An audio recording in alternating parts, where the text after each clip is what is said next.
പ്രത്യക്ഷപ്പെട്ട ഈ മണ്ണിൽ വന്ന് സാക്ഷ്യം പറയാൻ സഹായം ലഭിച്ചതിന് കർത്താവ് യേശു ക്രിസ്തുവിനും പരിശുദ്ധ അമ്മ മാതാവിനും 1000 നന്ദി സമർപ്പിക്കുന്നു. എൻ്റെ പേര് ഗോകുല കൃഷ്ണൻ. ഞാൻ വരുന്നത് കൊല്ലത്തു നിന്നാണ്. ഞാൻ 4 വർഷത്തിന് മുന്നേ ഉടമ്പടി എടുത്തതാണ്.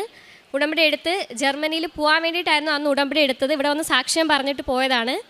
അപ്പം ഞാൻ ജർമ്മനിയിൽ മാസ്റ്റേഴ്സ് ഇൻ ഫൈനാൻഷ്യൽ മാത്താണ് പഠിക്കുന്നത്.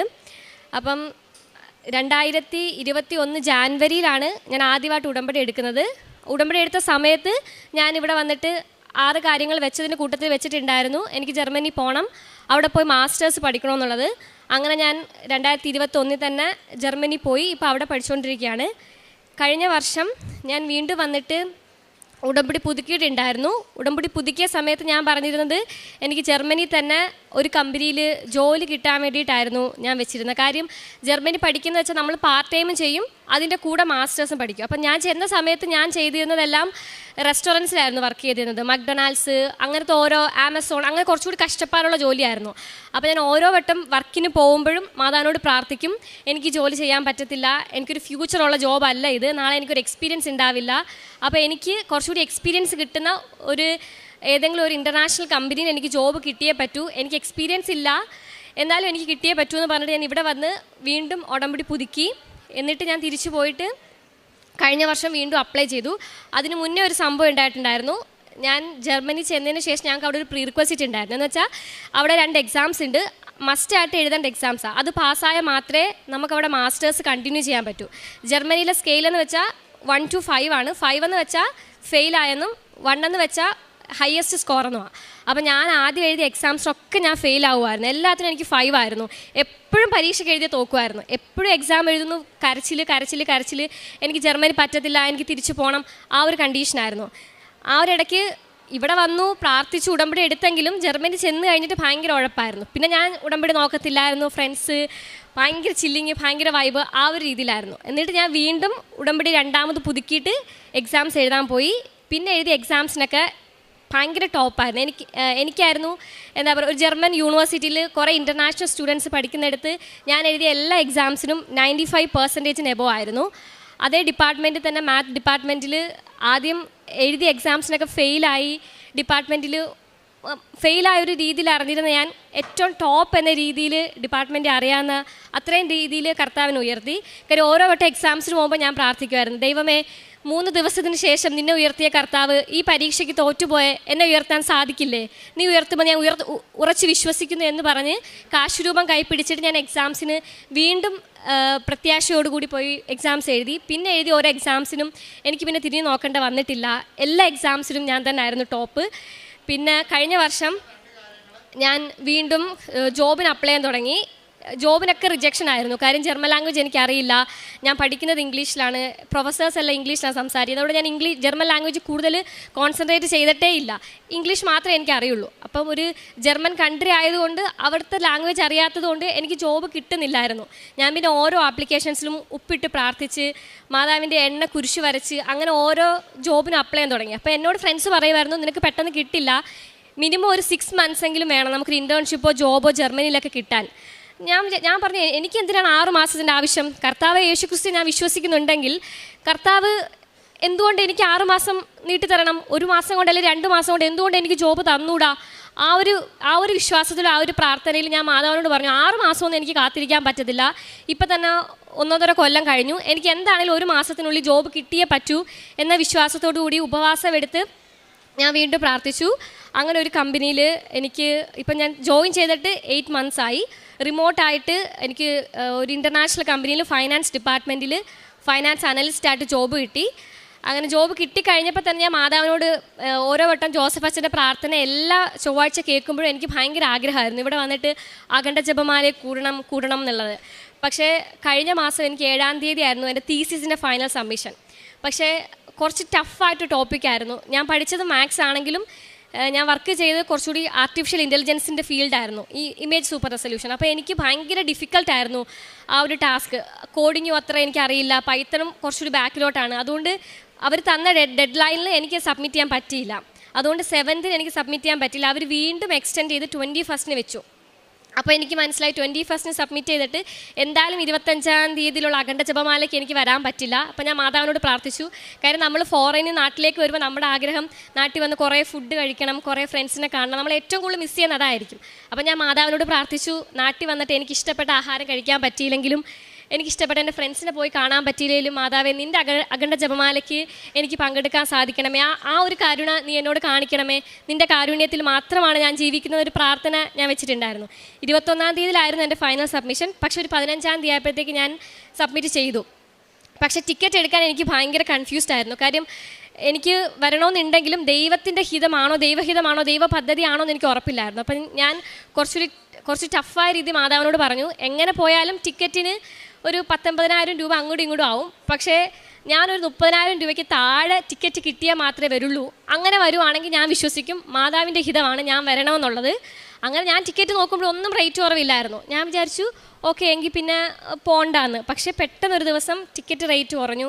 ഞാൻ പെട്ടെന്ന് ടിക്കറ്റ് എടുത്തു. എൻ്റെ കൂടെ എൻ്റെ അനിയത്തിയും അവിടെ ജർമ്മനിയിൽ നഴ്സിങ്ങിന് പഠിക്കുകയാണ്. അവളും നേഴ്സായിട്ട് വർക്ക് ചെയ്യാണ്. അവളും ഇവിടുന്ന് ഉടമ്പടി എടുത്തിട്ട് ജർമ്മനിയിൽ നേഴ്സായിട്ട് വർക്ക് ചെയ്യാൻ വന്ന ആളാണ്.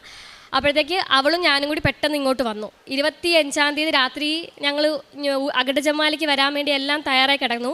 പിറ്റേ ദിവസം എണീറ്റപ്പോൾ എൻ്റെ അനിയത്തിക്ക് ഭയങ്കര വയ്യാഴ്മയായിരുന്നു. അവൾക്ക് ജപമാലയിൽ അറ്റൻഡ് ചെയ്യാൻ പറ്റിയില്ല. പക്ഷേ എനിക്ക് വരാൻ പറ്റി. രാവിലെ ഞാനിവിടെ എത്തി, അഖണ്ഡ ജപമാലയ്ക്ക് പോയി. അപ്പോൾ ഞാൻ നോക്കിയപ്പോൾ കുറേ ആൻറ്റിമാരും കുറേ ചേച്ചിമാരും ഒക്കെ ഭയങ്കര സ്പീഡിൽ അങ്ങ് ഓടിപ്പോകും. അപ്പോൾ എൻ്റെ വിചാരം ജപമാലയ്ക്ക് ഇങ്ങനെ നമ്മൾ ഫസ്റ്റ് ഓടി പോകണം. എനിക്ക് കറക്റ്റ് അറിയില്ല. അപ്പോൾ ഞാനിത് ആദ്യത്തെ ഒരു മണിക്കൂർ ജോസഫ് അച്ഛനൊക്കെ മുന്നിൽ കാണുമെങ്കിൽ പിന്നെ അവിടെ പോയി മാതാവിനെ തൊട്ടുമുത്താം എന്ന് വെച്ച് സ്പീഡിൽ നടന്ന് പോവാം. കുറേ കഴിഞ്ഞപ്പോൾ എനിക്ക് മനസ്സിലായി ഇത്രയും സ്പീഡ് നടന്നിട്ട് കാര്യമില്ല, എത്തിപ്പെടത്തില്ല. എനിക്ക് തന്നെ ഭയങ്കര ഗിൽറ്റ് തോന്നി. ഞാൻ മാതാവിൻ്റെ അടുത്ത് അഖണ്ഡ ജപമാലയ്ക്ക് വന്നിട്ട് ആത്മാർത്ഥമായിട്ട് ഒരു കൊന്ത പോലും ചൊല്ലാതെ ഞാനിങ്ങനെ പരേഡിന് പോകുന്ന പോലെ ഇത്രയും സ്പീഡിൽ പോകുന്ന എന്തിനാന്നുള്ളൊരു വിഷമം തോന്നിയിട്ട് പിന്നെ ഞാൻ ആരുടെയും കൂടെ ഓടാൻ നിന്നില്ല. ഞാൻ പിന്നെ പതിയെ ജപമാല എത്തിച്ച് പതിയെ ഓരോ ജപമാലയും മാതാവിനോട് ആത്മാർത്ഥമായി എത്തിച്ചിട്ട് ഭയങ്കര ചൂടായിരുന്നു. അപ്പോൾ ഞാൻ മാതാവിനോട് പറയുന്നുണ്ട്, മാതാവ് ഇത് ഭയങ്കര ചൂടാണ്, പക്ഷെ കുഴപ്പമില്ല, എൻ്റെ പൂർവികരായ ശുദ്ധീകരാത്മാക്കൾക്ക് വേണ്ടി ഞാൻ സമർപ്പിച്ചുകൊള്ളുകയാണ്. അവർക്ക് നീ മോചനം നൽകണമേ, ഈ ചൂടും ഈ കഷ്ടപ്പാട് ഞാൻ സഹിച്ചോളാം. അങ്ങനെ ജപമാല എത്തിച്ച് മാതാവിൻ്റെ അടുത്തെത്തി. തിരിച്ചു പോകാൻ സമയത്ത് ബസ്സൊന്നും കിട്ടിയില്ല. പിന്നെ തിരിച്ച് നടന്നു. അപ്പോൾ തിരിച്ച് നടന്ന് ഞാൻ പറഞ്ഞു ഇതും കുഴപ്പമില്ല, ഞാൻ തിരിച്ച് ആലപ്പുഴ വരെ നടക്കേണ്ടി വന്നാലും എനിക്ക് ഒരു പരാതിയുമില്ല മാതാവേ, എനിക്ക് പ്രത്യേകിച്ച് ഒന്നും വേണ്ട, ഇനി നാളെ ഒരു ഫുൾ ടൈം ജോബ് കിട്ടുമോ അങ്ങനത്തെ ഒരു കാര്യങ്ങളും ഞാൻ മാതാവിനോട് ചോദിച്ചിട്ടില്ല. ഞാൻ എപ്പോഴും ചോദിക്കുന്നത് കർത്താവേ, നിന്നിലേക്ക് എന്നെ ഏറ്റവും കൂടുതൽ അടുപ്പിക്കണമേ, നിൻ്റെ ഏറ്റവും പ്രിയങ്കരിയായി ദാസിയാക്കി എന്നെ മാറ്റണമേ, അങ്ങനെ തന്നെ ആയിരുന്നു പ്രാർത്ഥിച്ചത്. അങ്ങനെ തിരിച്ച് അവിടുത്തെ ചർച്ചിൽ നിന്ന് വീണ്ടും ആലപ്പുഴയ്ക്കൊരു എനിക്ക് എത്ര കിലോമീറ്റർ എന്നറിയില്ല, വീണ്ടും തിരിച്ച് ജപമാല ചൊല്ലി തിരിച്ച് വരുന്ന വഴിക്കും ചൊല്ലിയാണ് നടന്നു വന്നത്. പിന്നെ ഒരു ബസ് കിട്ടി വീട്ടിലെത്തി കഴിഞ്ഞപ്പോഴത്തേക്ക് ഞങ്ങൾ ഇവിടുന്ന് കുറേ വണ്ടിയൊക്കെ വിട്ടിട്ടുണ്ടായിരുന്നു കൊല്ലത്തുനിന്ന്. പക്ഷെ ഞാൻ അറിഞ്ഞിട്ടില്ല. അവരൊക്കെ എന്നോട് പറഞ്ഞിട്ടുണ്ടായിരുന്നു അവരൊക്കെ രാത്രി 9 മണിക്കാണ് ബ്ലോക്കായിട്ട് എത്തിയത്. അപ്പോൾ ഞാൻ ആലോചിച്ച് തിരിച്ച് നടന്നിട്ടാണെങ്കിലും ഞാൻ വീട്ടിലൊരു 4 മണി 5 മണിയൊക്കെ ആയപ്പോഴത്തേക്ക് എത്തി. അപ്പോൾ ഞാൻ മാതാവിനോട് പറഞ്ഞു കുഴപ്പമില്ല, എൻ്റെ പദ്ധതിയല്ല കർത്താവെ, നിൻ്റെ പദ്ധതി നടപ്പാക്കട്ടെ എന്ന്. അപ്പോൾ എനിക്ക് ഏറ്റവും കൂടുതൽ പറയാനുള്ളത് എൻ്റെ വിദ്യാഭ്യാസത്തിൻ്റെ മേഖലയിൽ കർത്താവ് തന്ന വലിയ അനുഗ്രഹങ്ങളും അതുപോലെ തന്നെ ആത്മീയമായി എത്രത്തോളം എനിക്ക് വളരാൻ സാധിച്ചു എന്നുള്ള കാര്യമാണ്. ഇന്ന് ഞാനിപ്പോൾ വീണ്ടും വന്നിട്ട് ഉടമ്പടി പുതുക്കിയപ്പോൾ എനിക്ക് 6 കാര്യങ്ങൾ എഴുതണം. പക്ഷേ എനിക്ക് എഴുതാനൊന്നുമില്ല. കാര്യം തന്ന കർത്താവിന് വയറ് നിറയ്ക്കാൻ അറിയാം. ഞാൻ എന്താണ് ചോദിക്കേണ്ടത്, എന്താണ് ഞാൻ എഴുതേണ്ടതെന്ന് എനിക്ക് അറിയത്തില്ല. കാര്യം എനിക്കറിയാം നാളെ എനിക്കൊരു ജോബോ അല്ലെങ്കിൽ അത് കഴിഞ്ഞ് എന്താണോ എനിക്ക് വേണ്ടതെന്നുള്ളത് കർത്താവിന് വലിയൊരു പദ്ധതി എൻ്റെ മുകളിലുണ്ട്. ഞാൻ ഭയങ്കരമായിട്ട് പ്ലാൻ ചെയ്ത് ഇത് പഠിക്കണം, ഇത് ചെയ്യണം എന്നൊക്കെ ചെയ്ത് വെക്കും. പക്ഷേ ദൈവം അതിലും മുകളിലുള്ള വലിയ വലിയ കാര്യങ്ങളായിരിക്കും എനിക്ക് വേണ്ടി ചെയ്യുന്നത്. അതുകൊണ്ട് എനിക്ക് 6 കാര്യങ്ങൾ എന്ത് എഴുതണമെന്ന് ഭയങ്കര കൺഫ്യൂഷൻ. ഞാൻ പിന്നെ ഒരു 3-4 കാര്യം എന്നെ വിശുദ്ധീകരിക്കണമേ, എന്നെ കർത്താവിലേക്ക് കൂടുതൽ അടുപ്പിക്കണമേ, അങ്ങനത്തെ കുറച്ച് കാര്യങ്ങൾ എഴുതിയത്. അതുപോലെ ജർമ്മനി നിൽക്കുമ്പം ഭയങ്കര ടെംപ്റ്റേഷൻസാണ്. കാര്യം നമ്മൾ ഒറ്റയ്ക്കാണ് താമസിക്കുന്നത്, നമ്മുടെ കൂടെ ഫാമിലി ഒന്നുമില്ല. അപ്പം ഞാൻ കൂടുതലും കർത്താവിനോട് പറയും, കർത്താവ് ഇതെൻ്റെ കൊച്ചു പ്രായമാണ്, എനിക്ക് 10-25 വയസ്സേ ഉള്ളൂ. അപ്പം എനിക്കിപ്പം വേറെ ഒരു കാര്യത്തിലേക്കും കോൺസെൻട്രേറ്റ് ചെയ്യാതെ കൂടുതലും കർത്താവിലേക്ക് അടുക്കാൻ വേണ്ടി എൻ്റെ ഈ ഒരു യൂത്ത് തയ്ത്തായിട്ട് ഞാൻ കർത്താവിന് സമർപ്പിച്ചുകൊള്ളുവാണ്.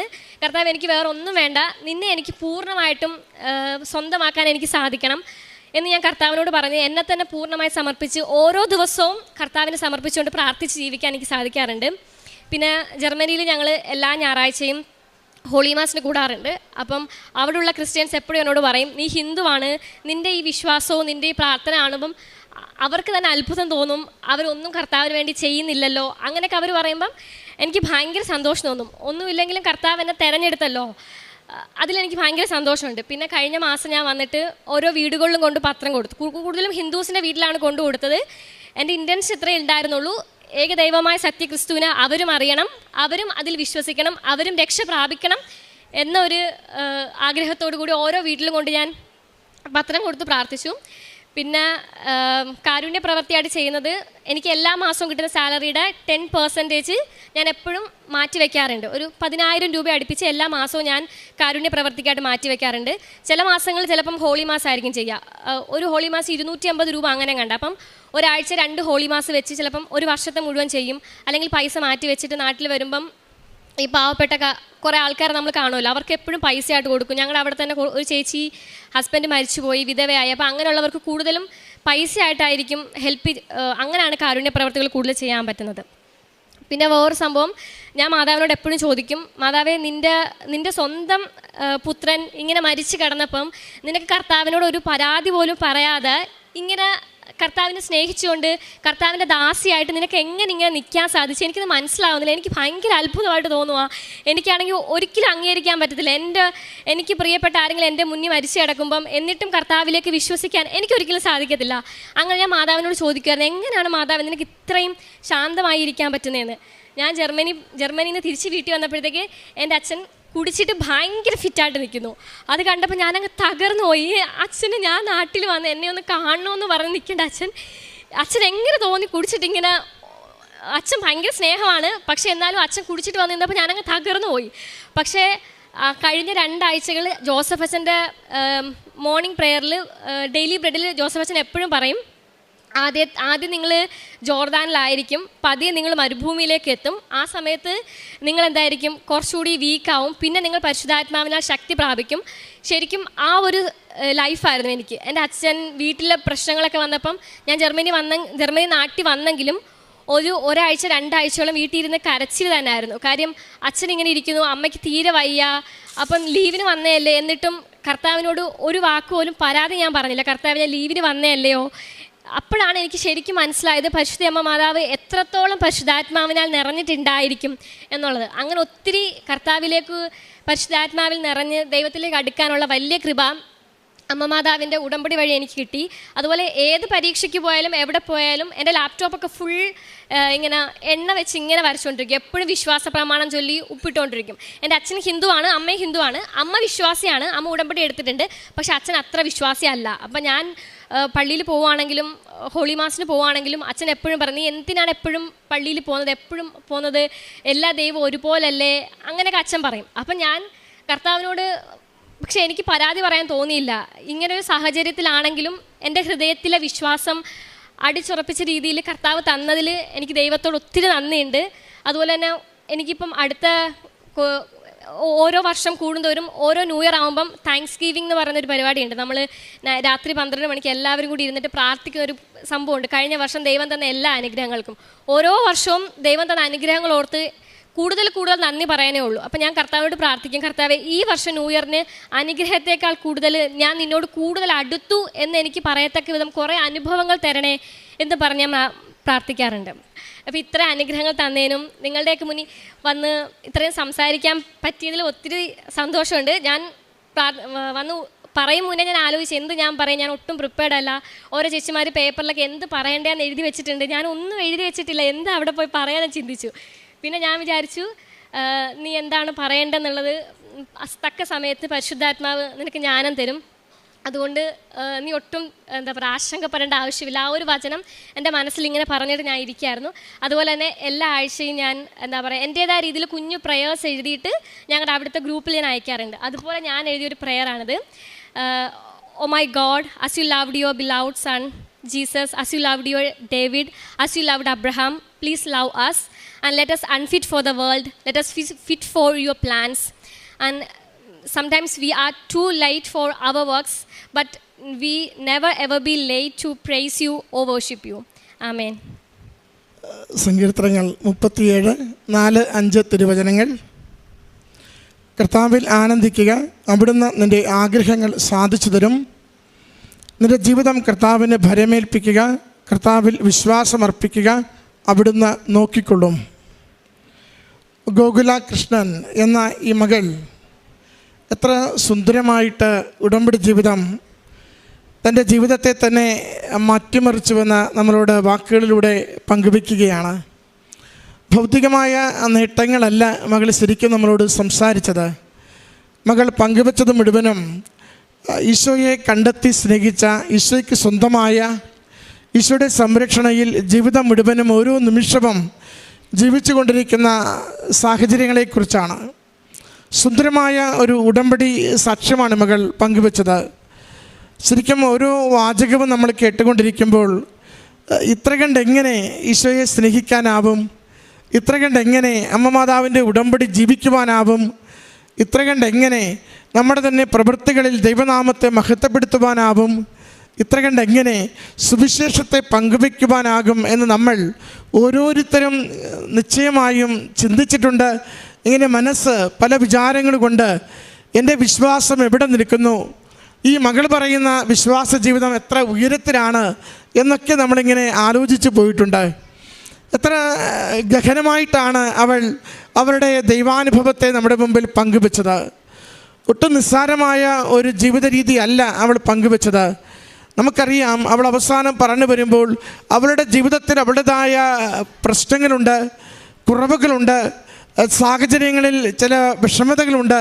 എങ്കിലും അതൊന്നുമല്ല ഈശോയോടുള്ള ബന്ധത്തെ അവിടെ ഇങ്ങനെ ആഴപ്പെടുത്തി നിലനിർത്തിയിരിക്കുന്നത്. സ്വയം വിശുദ്ധിയിൽ ജീവിക്കുവാനായിട്ട്, ഈശോയെ സ്നേഹിച്ച് ഓരോ നിമിഷവും ജീവിക്കുവാനായിട്ട്, ഈശോയുടെ സുവിശേഷവും സന്തോഷവും മറ്റുള്ളവർക്ക് പകരുവാനായിട്ട് മകൾ എത്ര കണ്ട് തൻ്റെ ജീവിതം സമർപ്പിക്കുന്നുവെന്ന് വാക്കുകൾ കൊണ്ട് സാക്ഷ്യപ്പെടുത്തുകയാണ്. ഉടമ്പടി നമ്മളിൽ നിന്നും ആഗ്രഹിക്കുന്നത് ഈ നിത്യതയിലേക്ക് നമ്മുടെ ആത്മാവിനെ കൊടുക്കുവാൻ പറ്റുന്ന വിധത്തിൽ ആത്മാവിനെ വിശുദ്ധീകരിച്ച് സ്ഫുടം ചെയ്യുക എന്ന പ്രക്രിയ മാത്രമാണ്. ഭൗതികമായ നന്മകളൊക്കെയും ദൈവസ്നേഹത്തിൽ വളരുവാൻ വേണ്ടി നമുക്ക് നൽകുന്ന അപ്പക്കഷ്ണങ്ങൾ മാത്രമാണ്. എന്നാൽ അടിസ്ഥാനപരമായി വേണ്ടത് ആത്മാവിനെ ഈശോയ്ക്ക് കൊടുക്കുവാനാവുന്ന വിധത്തിൽ ജീവിതത്തെ നന്നായി ക്രമീകരിച്ച് ഈശോയ്ക്ക് സമർപ്പിക്കുക എന്നത് മാത്രമാണ്. അതിലേക്കാണ് ഈ മകൾ വളരെ വേഗത്തിൽ ഈ ചെറിയ പ്രായത്തിൽ നടന്നെടുത്തുകൊണ്ടിരിക്കുന്നതെന്ന് അവൾ സൂചിപ്പിക്കുന്നുണ്ട്. അവൾ പറഞ്ഞു, ജർമ്മനിയിൽ ചെന്ന് കഴിഞ്ഞ് ഒരല്പകാലം വൈബിനും ചില്ലിനുമൊക്കെ അടിമപ്പെട്ട് കൂട്ടുകാർക്കൊപ്പം ഒരു അടിപൊളിയുടെ കാലം ഉണ്ടായിരുന്നുവെന്ന്, ഉടമ്പടിയിൽ നിന്ന് മാറിപ്പോയൊരു കാലം അവൾക്കുണ്ടായിരുന്നുവെന്ന്. പക്ഷേ അവൾ തന്നെ തിരിച്ചറിയുന്നുണ്ട് അത് ക്ലേശത്തിൻ്റെതായിരുന്നു. ജഡികമായ പ്രവണതകളിൽ തൻ്റെ ജീവിതത്തെ വിട്ടുകൊടുത്തപ്പോൾ തനിക്ക് ദൈവികമായ സംരക്ഷണം നഷ്ടപ്പെടുന്നത്, ആ പ്രാർത്ഥനയുടെ അരൂപി നഷ്ടപ്പെടുന്നത്, ജീവിതത്തിലുള്ള മേൽഗതികൾക്ക് അത് വല്ലാതെ പുറകോട്ട് പോകുന്നതൊക്കെ മകൾ അനുഭവിച്ചതും നമ്മളോട് പങ്കുവച്ചു. എന്നാൽ വീണ്ടും അമ്മ മാതാവിലേക്ക് മടങ്ങി വന്ന് ഉടമ്പടി നവീകരിച്ച് ഉടമ്പടി നേർച്ച വസ്തുക്കൾ ഉപയോഗിച്ചുകൊണ്ട് ജീവിതത്തെ ക്രമപ്പെടുത്തുവാൻ തീരുമാനിക്കുമ്പോൾ തടസ്സങ്ങൾ മാറുന്നതും സ്ഥിരജോലി ലഭിക്കുന്നതും കൂടുതൽ ദൈവികമായ സന്തോഷവും സ്നേഹവും അനുഭവിക്കുന്നതും മകൾ നമ്മളോട് പങ്കുവയ്ക്കുകയാണ്. അവൾ അതുപോലെ തന്നെ സൂചിപ്പിച്ചു, അഖണ്ഡ ജപമാല റാലിയിൽ പങ്കെടുക്കണമെന്നതായിരുന്നു ആഗ്രഹം. അവധിക്ക് വന്നതുപോലും ആ ജപമാല റാലിയിൽ പങ്കെടുക്കണമെന്ന ആഗ്രഹത്തോടു കൂടിയാണ്. അതിന് തൻ്റെ തീസിസ് പേപ്പർ സമർപ്പിക്കുവാൻ തടസ്സമാകുമെന്ന് കരുതിയ ദിവസങ്ങളുണ്ട്. 21-ാം തീയതി അത് സമർപ്പിക്കേണ്ടിയിരിക്കുമ്പോൾ ബാക്കിയുള്ള കാര്യങ്ങളൊക്കെ ക്രമീകരിക്കുവാൻ പ്രയാസം വരുമെന്ന് കരുതുമ്പോൾ അമ്മ മാതാവ് അത് ഒരാഴ്ച മുൻപത്തേക്കാക്കി 15-ന് സമർപ്പിക്കുവാൻ സാഹചര്യമൊരുക്കുന്നു. വളരെ കുറഞ്ഞ നിരക്കിൽ ടിക്കറ്റ് എടുക്കുവാൻ അവസരമൊരുക്കുന്നു. ആ അഖണ്ഡ ജപമാല റാലിയിലേക്ക് മകളെ കൊണ്ടുവരുന്നു. ജപമാല റാലിയിൽ പങ്കെടുക്കുമ്പോഴുള്ള ഒരു അനുഭവം അവൾ നമ്മളോട് പങ്കുവയ്ക്കുന്നുണ്ട്. നമ്മൾ ജപമാല ചൊല്ലിയാണോ ആ ജപമാല റാലി മുഴുവനും പങ്കുചേർന്നത്? എന്നെ ശരിക്കും അത്ഭുതപ്പെടുത്തിയത് ശുദ്ധീകരണ സ്ഥലത്തിലെ ആത്മാക്കൾക്ക് വേണ്ടി ഞാൻ ജപമാല ചൊല്ലിക്കൊണ്ട് ഈ യാത്ര മുഴുവനും ചെയ്തു എന്നവൾ പറഞ്ഞപ്പോഴാണ്. ശരിക്കും അക്രൈസ്തവ മകൾക്ക് ശുദ്ധീകരണ സ്ഥലമെന്ന കാഴ്ചപ്പാടുകളൊക്കെ എത്തിച്ചേരാൻ തന്നെ എത്ര കണ്ട് ആത്മീയ വളർച്ച സ്വയം വരേണ്ടതുണ്ട്. അതെല്ലാം അവൾ ഓരോന്നും മനസ്സിലാക്കുന്നു. ഒരു മകൾക്കെടുത്ത സ്വാതന്ത്ര്യത്തോടെ ഈശോയോട് അമ്മ മാതാവിനോട് ഇടപഴകുവാൻ, പെരുമാറുവാൻ, സംസാരിക്കുവാൻ, പ്രാർത്ഥിക്കുവാൻ മകൾക്ക് സാധിക്കുന്നുവെന്ന് വാക്കുകളിലൂടെ അവൾ നമ്മോട് പങ്കുവയ്ക്കുകയാണ്. അവൾ പറയുന്നുണ്ട്, ആദ്യം കുറേ പേരിങ്ങനെ ഒരു ഓട്ടപ്പന്തയം പോലെ ജപമാല റാലിയിൽ ഓടുന്നത് കണ്ടു. പിന്നീട് മനസ്സിലായി, ഓടിയത് കൊണ്ട് കാര്യമില്ല, പ്രാർത്ഥിച്ചില്ലെങ്കിൽ ഇത്ര ദൂരം ഞാൻ എത്തി, ഇത്ര കാലം ഞാൻ കാത്തിരുന്ന് അമ്മ നടക്കുന്ന വഴികളിലൂടെ ഈ ക്ലേശകരമായ തീർത്ഥാടനത്തിന് ത്യാഗപൂർവം ഞാൻ സഞ്ചരിക്കുമ്പോൾ എൻ്റെ മനസ്സിൽ നിന്ന് ദൈവവിചാരം വിട്ടുപോയാൽ, മറ്റു കാര്യങ്ങൾ എന്നെ സ്വാധീനിച്ചാൽ ഈ യാത്ര പോലും തീർത്ഥാടനം പോലും പാഴായിപ്പോകുമെന്ന്. പിന്നെ ഞാൻ ആരെയും നോക്കിയില്ല. ശാന്തതയോടുകൂടി നിരന്തരം ജപമാല ചൊല്ലി എൻ്റെ അമ്മ മാതാവിനൊപ്പം ഞാൻ സഞ്ചരിക്കുകയാണ് ചെയ്തതെന്ന. പ്രിയമുള്ളവരെ, എത്ര സുന്ദരമായിരുന്നു ഈ മകളുടെ ഓരോ വാചകവും, എത്ര സുന്ദരമായിരുന്നു അവളുടെ ഓരോ ദൈവികമായ ബോധ്യങ്ങളും അനുഭവങ്ങളും, ആ ദൈവികമായ ഉറപ്പിലുള്ള അവളുടെ സംസാരവും. നമുക്കതിനു വേണ്ടിയാണ് പ്രാർത്ഥിക്കേണ്ടത്. അല്പം കൂടി ഈശോയെ അറിഞ്ഞ് സ്നേഹിക്കുവാനും ഈശോയെ ഉള്ളിലേക്ക് സ്വീകരിച്ചുകൊണ്ട് ജീവിക്കുവാനും ഭൗതിക നേട്ടങ്ങൾക്കപ്പുറം ആത്മാവിൻ്റെ തെളിമയുള്ള ജീവിതത്തിന് നമ്മളെ ബലപ്പെടുത്തുവാൻ വേണ്ടി അമ്മ മാതാവിനോട് പ്രാർത്ഥിക്കാം. മകൾക്ക് ലഭിച്ചിരിക്കുന്ന എല്ലാ ആത്മീയ ബോധ്യങ്ങൾക്കും ജീവിത നന്മകൾക്കും നന്ദി പറഞ്ഞുകൊണ്ട് കരങ്ങളടിച്ച് അമ്മ മാതാവിനും തിരുക്കുമാരനും ഈ സാക്ഷ്യം സമർപ്പിക്കാം.